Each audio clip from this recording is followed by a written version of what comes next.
Tem sido para mim uma coisa interessante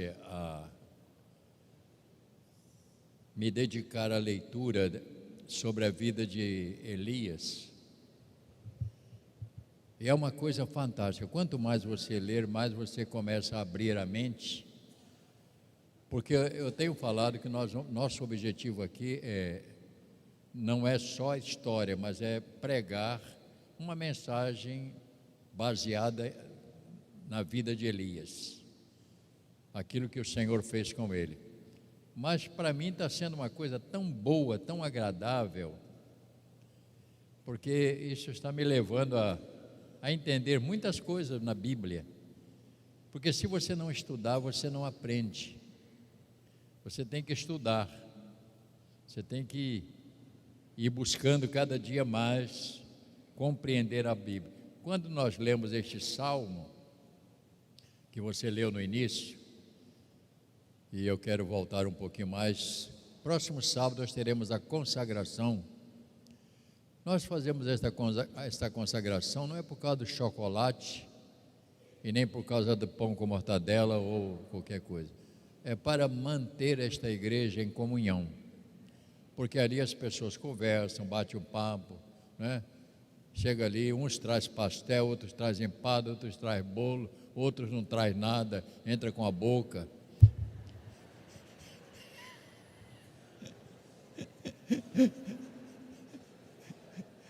E tem alguns que trazem até uma bolsinha para levar alguma coisa para casa.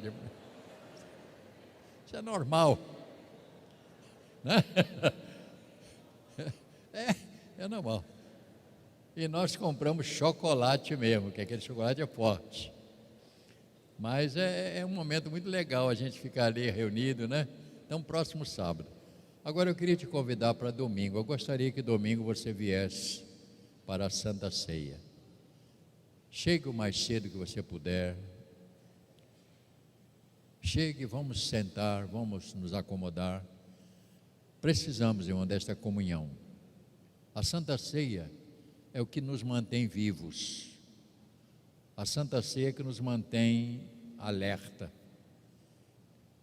Porque é quando você tem um encontro pessoal com o Senhor na ceia, através dos elementos, e também é um momento de reflexão para examinar como está a nossa vida, como nós estamos como servos de Deus.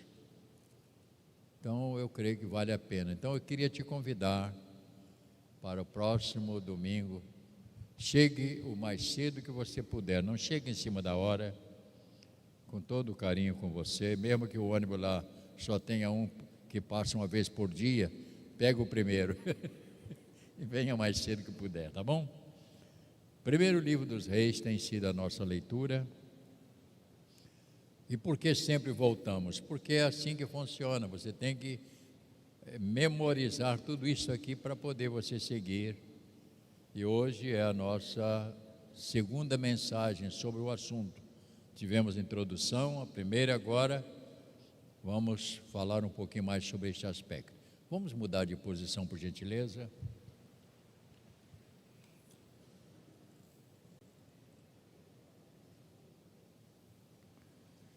O capítulo de número 17,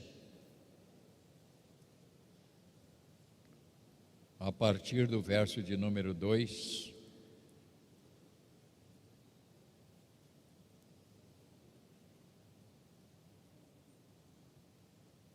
até verso 5.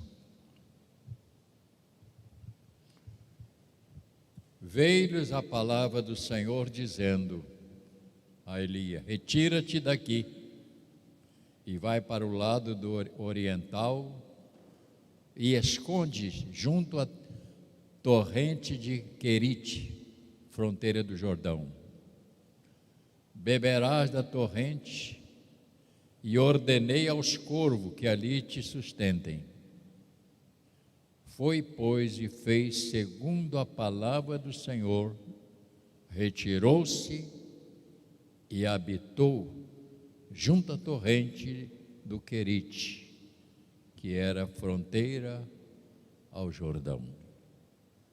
Vamos ler juntos? Verso 2, junto, vamos ler junto, vamos gravar.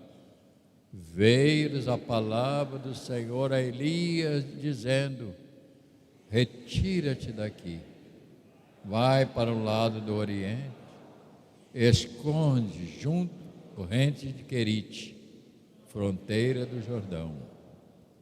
Beberás da torrente, e ordenei aos corvos que ali te sustentem. Foi, pois, e fez segundo a palavra do Senhor.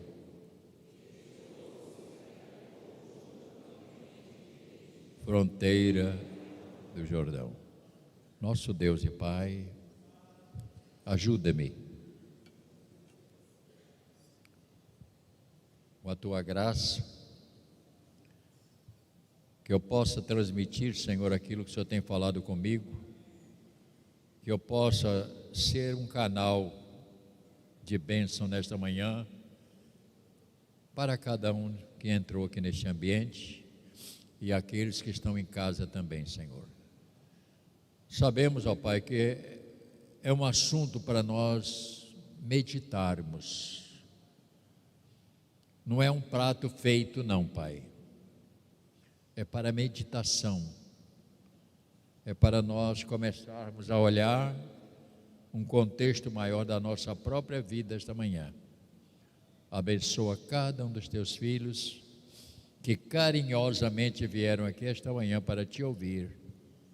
É isto que nós queremos, em nome de Jesus. Amém. Podeis sentar.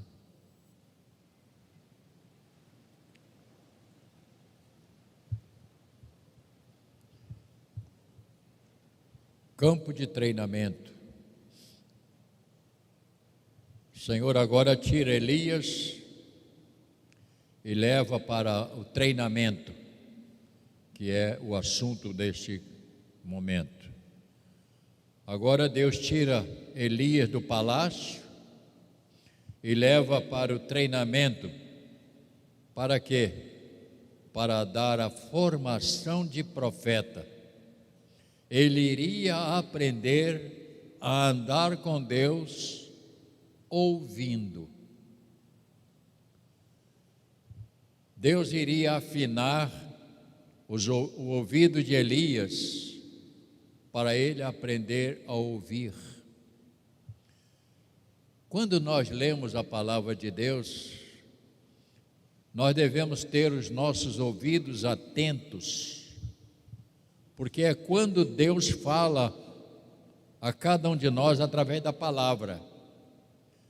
Não espere Deus gritar. Deus não grita. Deus fala no silêncio.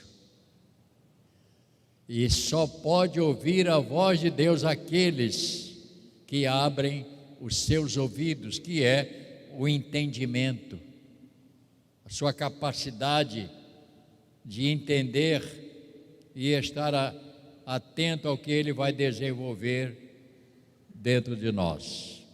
Portanto, Deus agora tira Elias do palácio, né? E agora você vai para um outro local. Eu vou te levar para treinar para você ser um profeta, porque até então ele não era. Deus estava preparando e iria preparar. Segundo aspecto, Deus tira Elias dos holofotes. E como isto faz mal, irmãos, ainda nos dias de hoje, os holofotes. Quantos pastores perderam a capacidade, se destruíram por causa dos holofotes? E eu tenho muito medo. Hoje vai vir aqui um grande homem de Deus. Não existe grandes, existem servos. Mas as pessoas se iludem, e muitos sofreram, e muitos se perderam, porque ficaram nos holofotes, querendo ser vistos como os tais. E isto em vários aspectos. Isso é perigoso. Deus tirou então Elias do holofote. Já imaginou Elias lá no palácio? Ele tinha falado que iria não ia chover e ele ficasse por lá. Ele falou, olha, então ninguém vai te ver mais. Agora eles vão sofrer as consequências do que foi falado, porque ele já tinha resolvido o problema, né? Então os holofotes faz muito mal. Deus já tinha resolvido o problema com Acabe, já estava lá resolvido, a sentença já foi dada. Deus agora diz, Elias, eu vou tirar você, para você não sofrer como ser humano as tentações de pensar que você é alguma coisa. Eu vou tirar você desse mal de pensar que você é alguma coisa. É como nos dias de hoje, irmãos, isso é perigoso. Eu tive sempre muito cuidado. Eu já fui convidado para ser vereador nessa cidade. E foi uma tentação, o camarada me disse, você vai ser o vereador mais votado aqui, com isso você vai ser o presidente da Câmara. Que tentação, né, irmãos? E eu acho um absurdo alguém aceitar um cargo se ele não está habilitado para aquele cargo. Porque eu não poderia jamais ser um vereador e nem presidente da Câmara, porque eu não entendo nada de política. O que eu iria fazer lá? Eu iria ser comandado pelos outros. Então, mas a tentação existe. E logo vem na cabeça o salário. O poder. Irmãos, o poder mata. O poder destrói. Há pessoas que às vezes trabalham numa empresa e ele luta ali, daqui a pouco ele é promovido, e quando ele é promovido, ele muda o comportamento na hora. Eu agora já sou gerente, ele muda o comportamento até com os colegas, muda a maneira de falar. Os holofotes faz mal.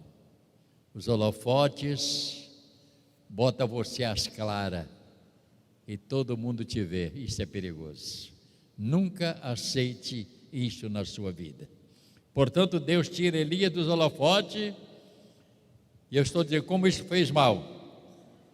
Elias já tinha dado para a sentença para Acabe. Agora Deus iria trabalhar a vida de Elias para formar nele o caráter do Senhor. A vida do profeta precisava de uma formação.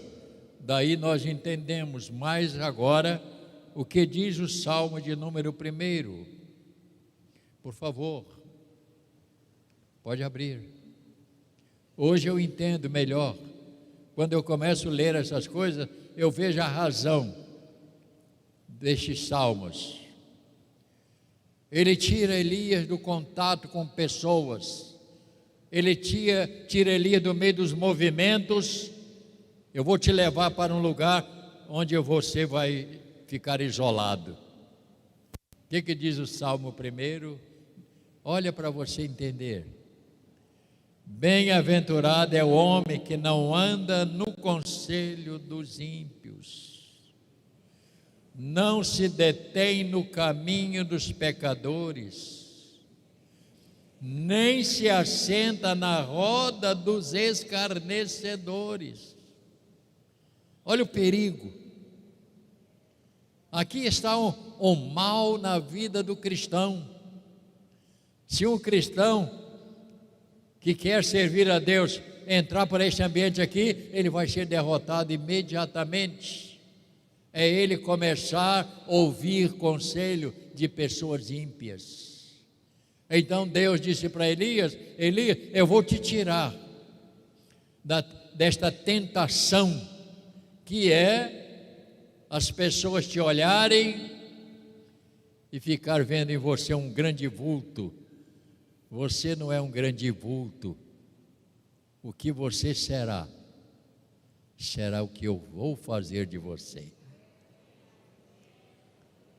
É neste momento que nós temos que nos submeter. Ninguém é grande. Grande é Deus. Ninguém é forte, forte é Deus. Ninguém é sábio, sábio é Deus. Então Deus quer sempre nos poupar. Portanto, Deus chama ali e diz: você precisa agora de treinamento.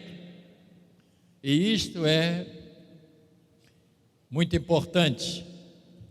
Isso tinha que ser um lugar onde só Deus iria falar com ele, e a razão era para dar a ele o certificado de profeta.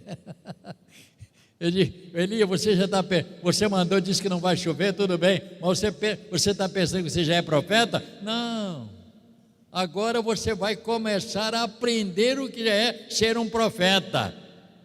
E eu fiquei pensando, irmãos, você já imaginou, ele foi para um lugar, no meio da mata, longe de tudo, 3 anos no meio do mato,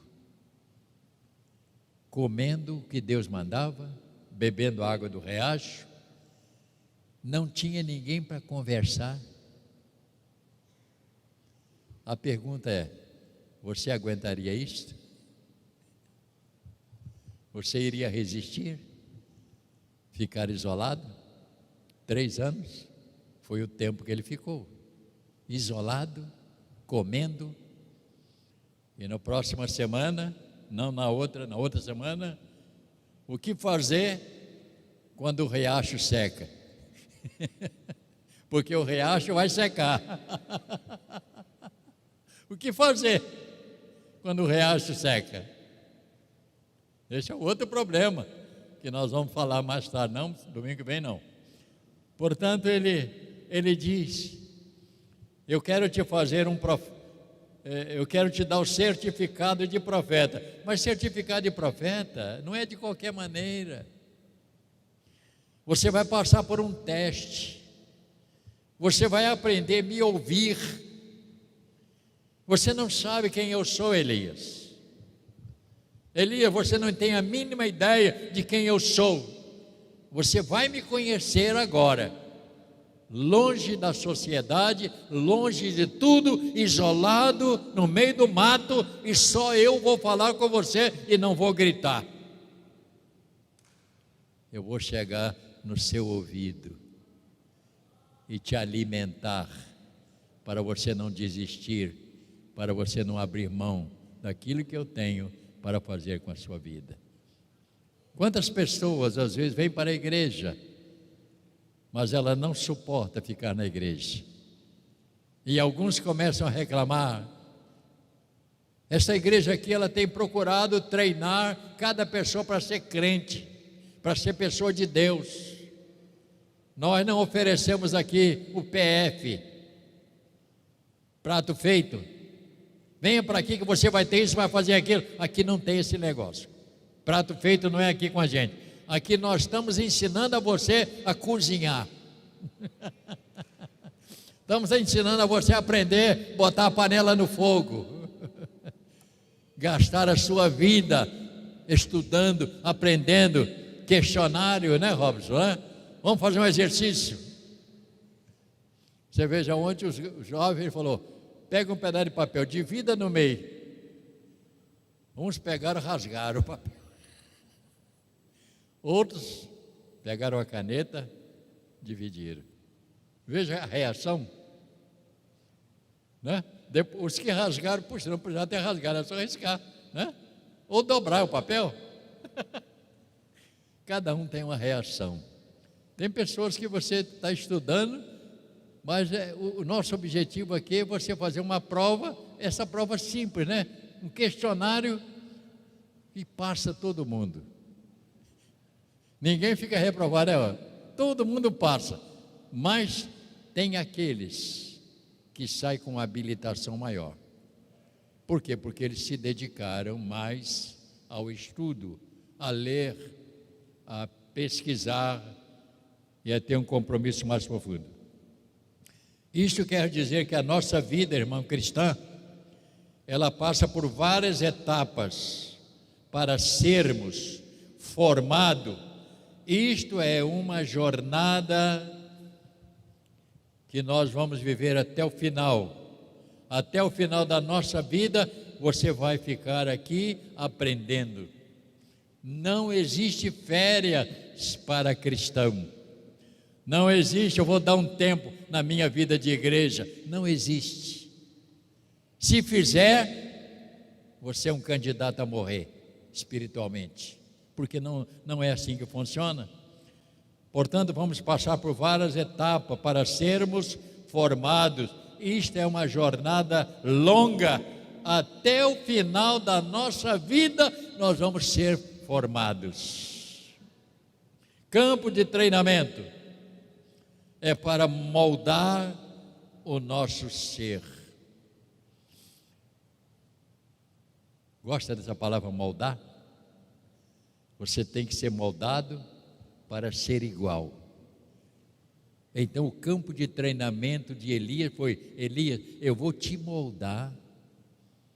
Você vai ser uma pessoa tão especial que o dia que você botar o manto no rio vai abrir, o dia que você falar que vai chover,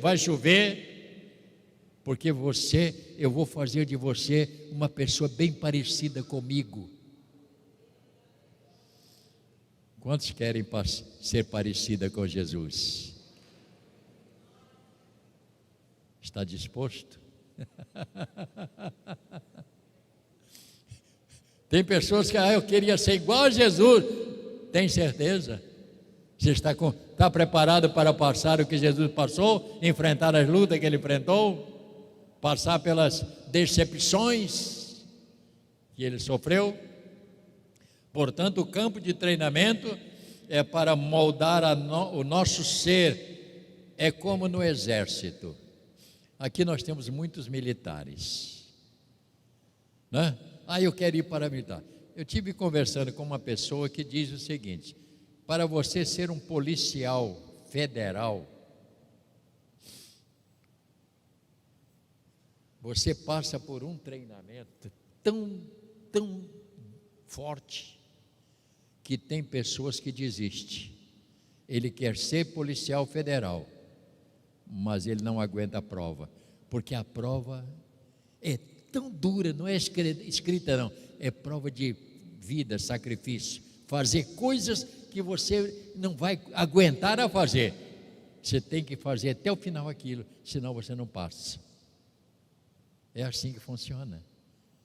Quantos aqui já foi para o exército? Já serviu o exército? Levante a mão. Serviu o exército? O militar, é o que eu vou falar, o militar sabe. Quando você vai para o exército ou para qualquer outra área do exército, a pessoa é treinada para obedecer comando. Venha diga. É o único lugar que você é chamado de ordinário e não reage.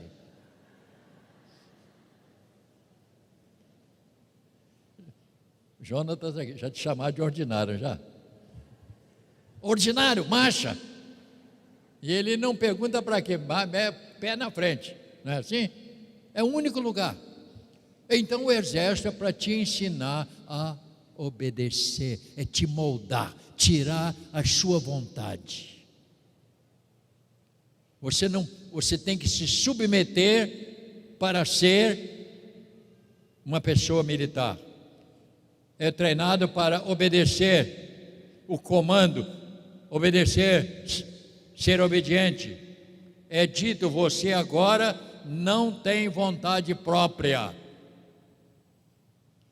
Você não tem vontade própria. Você não pode ir no exército. Mas eu não acho assim.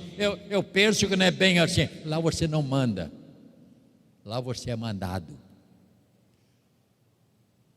O bom é que o companheiro paga o salário no final.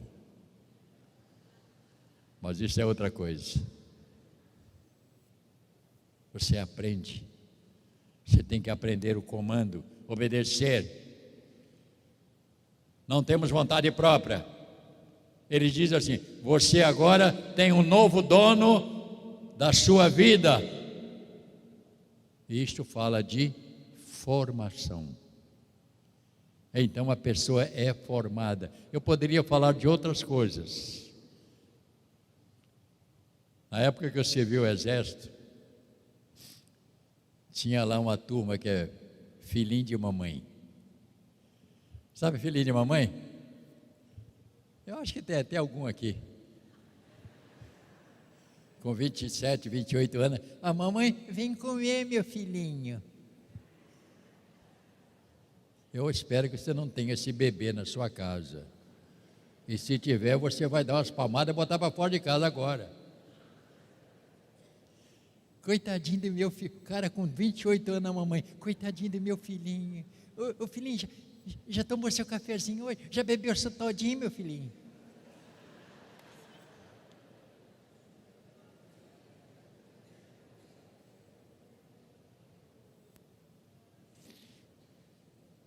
Está pensando que eu estou brincando? Eu estou falando algo sério. Estou falando algo. A formação exige isto. Você tem que formar. Você no exército, você tem que desligar de família. Você tem que saber que você não tem família. A sua família agora veste verde. Ou qualquer outra coisa. Você tem que ter isso dentro do seu sangue. Porque eles querem pessoa preparada para aquele trabalho. É assim que funciona. Então você perde a sua vontade. Esta é a formação que é exigida da pessoa. E ninguém é formado. Então nós precisamos entender muito bem o que significa isso. Portanto, o que vamos aprender com Elias e seu ministério profético é um retrato fiel da nossa vida, desde que aceitamos o Senhor como Salvador até o final dos nossos dias, para voltarmos a Deus. Coloca isso na sua mente essa manhã, por favor. Você está sendo preparado na vida cristã, não é só para a salvação.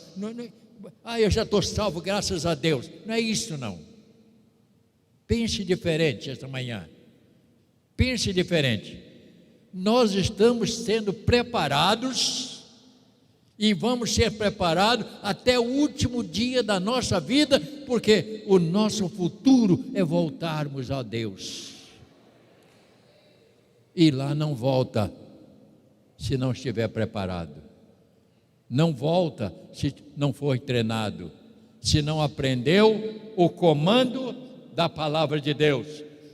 Se não aprendermos o comando desta palavra, não dá. É preciso ter esse espírito. E eu estou dizendo porque eu vivi na vida militar. Então os filhinhos de mamãe lá no exército. Aí teve um período lá que nós agora vamos fazer, como é que se fala? Eu vou esquecer. A gente saía para passar uma semana em treinamento. Não é acampamento não, é outra coisa.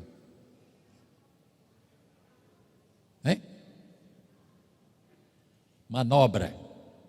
Ia para a manobra. Nós íamos aprender se houvesse uma guerra, como é que nós íamos nos comportar. Aí tinha os filhinhos de mamãe que estavam no quartel. Na hora de comer o boião, eu não como esse boião. Aí vinha a mamãe trazer a quentinha dele. Aí quando ele ia lá para o portão pegar, a turma caía na pele dele. Os filhinhos da mamãe, papai. Sargentão ficava de olho.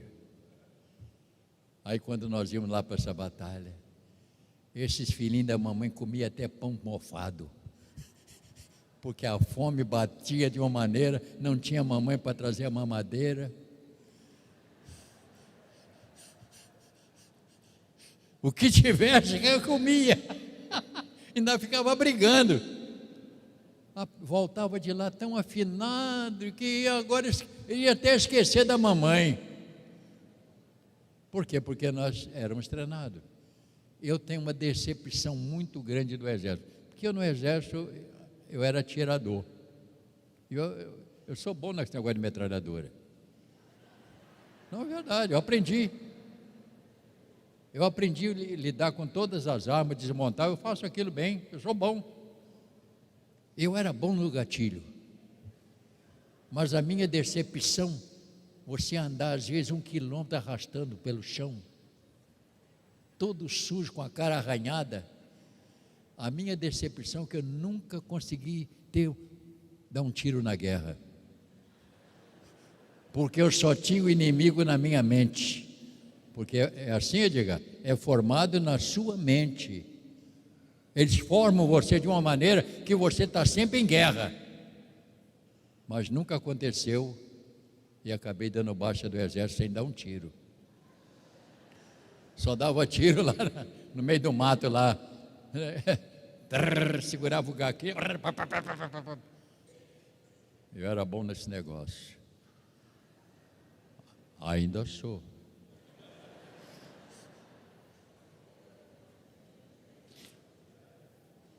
Sou bom no gatilho.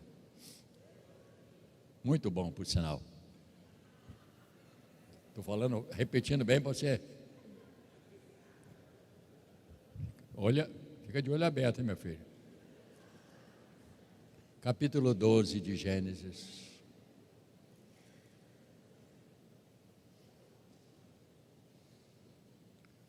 Queridos irmãos, o que eu estou brincando assim, mas só para você entender que a vida cristã não é fácil. Portanto, nós estamos numa vida cristã, vamos ficar até o final, quando o Senhor vai nos levar para a sua glória. Quem é que disse aqui no capítulo 12? Eu estou tentando usar aqui Abraão. Dá uma olhada aí no Abraão. O que está escrito aí? Disse o Senhor a Abraão: sai da tua terra, da tua parentela, da casa de teu pai, e vai para uma terra que eu te mostrarei.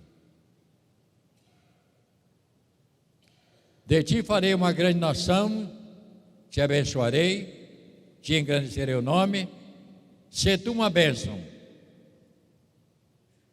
Tudo bonito aqui que ele está falando, né? Mas chegou num momento aqui diferente. Verso 4. Partiu, pois, Abraão, como lhes ordenara o Senhor, e Ló foi com ele. E assim ele saiu de onde Deus mandou sair. A vida cristã é isso. A vida cristã, eu estou sempre na minha mente com essa coisa da eternidade. Não é porque eu já estou com a idade mais avançada que eu penso, não. Eu sempre pensei dessa maneira. Qual é a segurança de Abraão? Hein, Robert? Qual é a segurança? Eu estou lendo alguns versículos muito interessantes. Isaías 41, 10.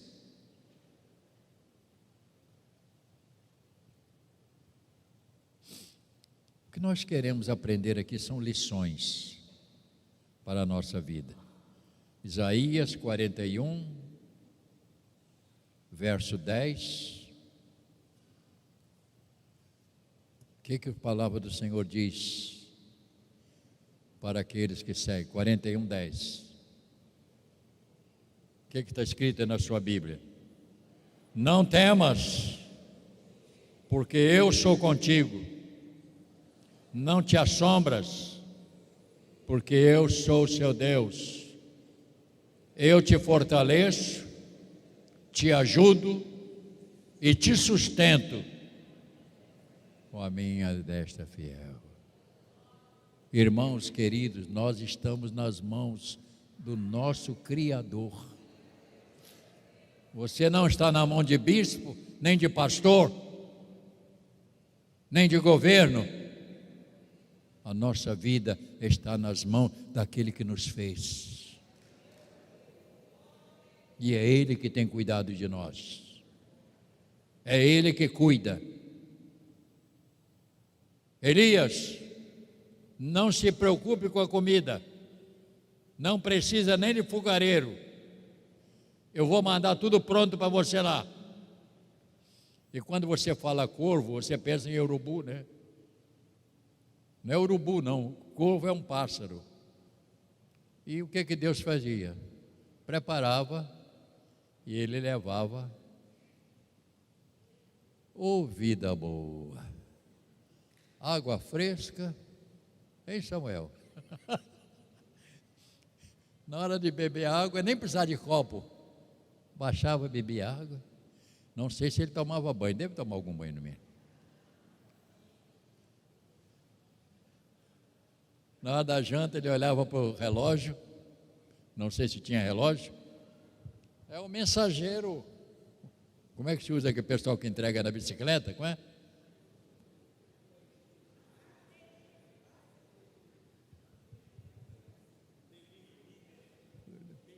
Delivery, não, mas como é que o entregador, como é que é? Motoboy.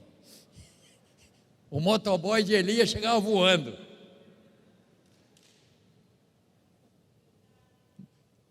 Trazia a comidinha dele. Isso nos ensina a dependermos de Deus. Você não é forte o suficiente. Temos que aprender a depender de Deus. É isto que nós aprendemos com Elias. Aprender a depender. Ele vem lá de uma cidade diferente e agora Deus, vou trabalhar com você, Elias. E aqui eu tenho um conceito que eu escrevi. As provas produzem semelhança com Cristo. Quando eu perguntei a você, quantos quer ser igual a Jesus? Muita gente levantou a mão. Então as provas é que vai te fazer semelhança a Cristo. É passar por dificuldades, lutas às vezes que acontecem, problema na família, problema com o colega, problema com muitas coisas, mas isso aí vai te aperfeiçoando. É isso que vai trabalhando você. Então as provas produzem semelhança. Vamos repetir isso? As provas produzem semelhança com Cristo. Agora vamos ver. Ô bispo, ora por mim que eu estou passando por uma prova. Eu não vou orar não, eu vou dizer, dá mais, Senhor. Não conte com a minha oração não. Ah, bispo, ora por mim que eu estou passando por uma perseguição. Eu digo, não, Senhor, aperta. Não me peça não que eu vou pedir para Deus apertar a perseguição. Porque quando Ele faz isso, Ele está te aperfeiçoando. E eu não quero. Você não quer ser aperfeiçoado? Tem que ser assim, meu irmão. Você não sabe como é que faz farinha. Tem gente que só come farinha. Você sabe que a farinha, como é que eles fazem para a farinha tirar a água da mandioca? E aipim, não é com esse aipim que você come aí, a farinha é feita com um aipim chamado mandioca brava. Se você comer, morre. Se beber aquela água, é veneno. Como é que faz aquilo? Eu fazia lá na roça, meu pai tinha esse negócio. Eu era bem pequeno. Tem uma coisa chamada tipiti. Tipiti era uma coisa de palha com um gancho assim. Você botava o aipim ali, pendurava. Quando apertava, saía água embaixo. Você precisa entrar no tipiti. Para tirar as... Quando você fala, o bicho hoje está muito cruel. Não, eu estou cruel não. Eu estou falando de aperfeiçoamento, preparado para a vida eterna. Agora Elias estava só, distante de tudo. Repita comigo, Elias estava longe de tudo, mas ele estava perto de Deus. Glória a Deus. E fantástico, né, irmão? Quer melhor do que isso? Ele estava perto de Deus. Isso fez o quê? Amadurecer, né? Fez ele amadurecer. A importância de Deus. Deus nunca diz o que vai fazer amanhã. Repita comigo. Deus nunca vai dizer o que vai acontecer amanhã.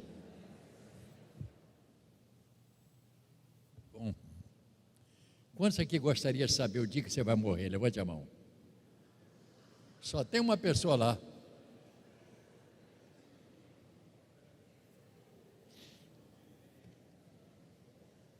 Portanto,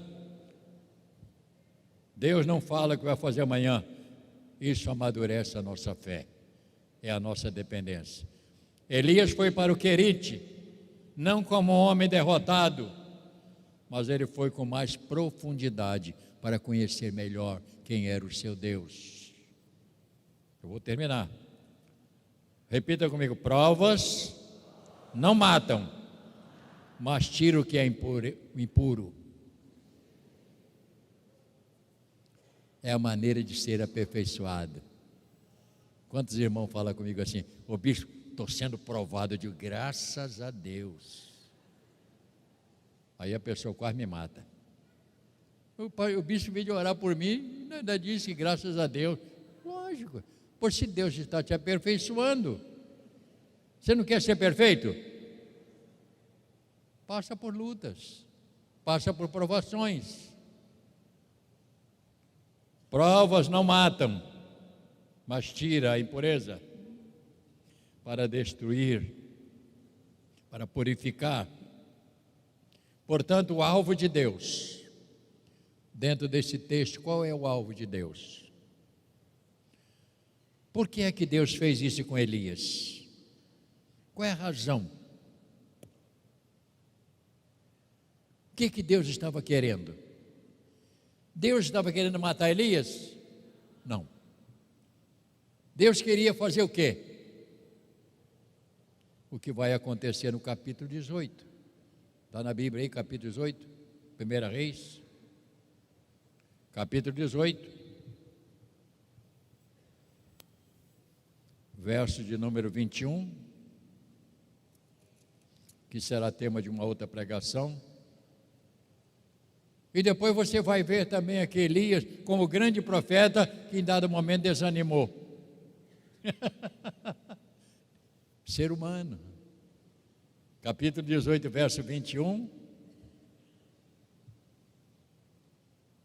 que Elias disse? Aqui é o resultado que Deus estava querendo. Então Elias se chegou a todo o povo e disse: o que ele disse? Até quando cochearei entre dois pensamentos? Se o Senhor é Deus, seguiu. Se é Baal, seguiu. Deus queria trazer o povo de volta à obediência a Ele. O povo estava sendo contaminado pelos espíritos de Baal e dos adoradores. O povo estava dispersando e Deus precisou chamar Elias. Ele disse: Elias, você vai ser o meu profeta e nós vamos dar um jeito nesse povo. E ali vai acontecer mais à frente, quando eles aí foram testar quem era o Deus verdadeiro. Mas diga para o irmão: isso é assunto para depois. Diga a ele: está no forno. Glória a Deus, que Deus te abençoe.